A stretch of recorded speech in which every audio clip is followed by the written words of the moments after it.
So the alter table statement in SQL Server is used to modify the existing table structure. So including maybe adding new columns. So when you add in new columns, you can specify its name, its data type, and optionally constrain like perhaps the default values or not null.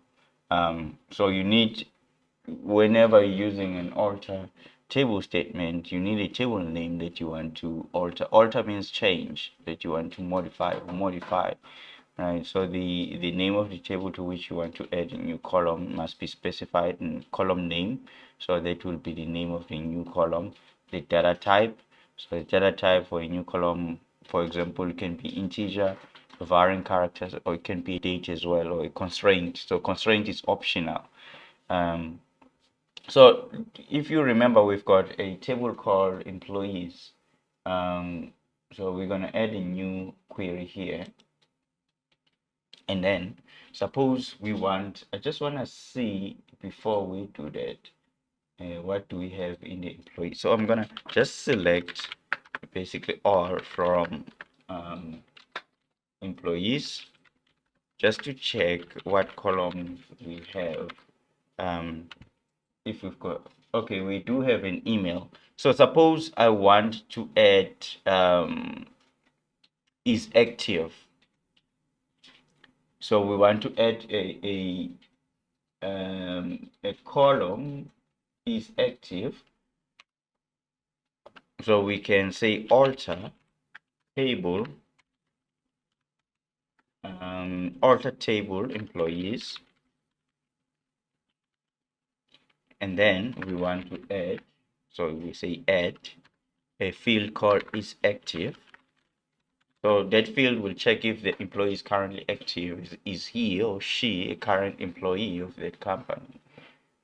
Is active, and then this is going to be a bit type of a data type, and then we can also add a constraint of default 1. So by default we're going to be active. So we can also actually separate the columns, so we can add quite more columns by separating them with a comma, and maybe we can say we can add a birth date. Maybe type it birth date, and then this is date type, and then we add another one, let's say hire date, when they were hired, hire date, and then this is also a date, and then we can just close this. So we adding about 3 columns. Let's just take this line and perhaps we put it somewhere here. So if we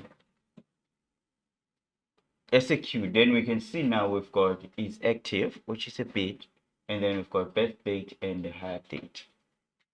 So this is just an example that just illustrate how we can use alter table statement to add new columns to the existing table in SQL Server.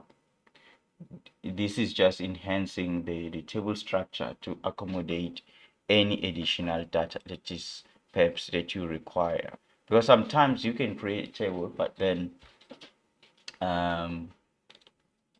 you forget to add some more columns or certain columns. So you've got an option to actually use the alter to actually alter to add those columns without really deleting the table or redoing it. So you can always alter the table.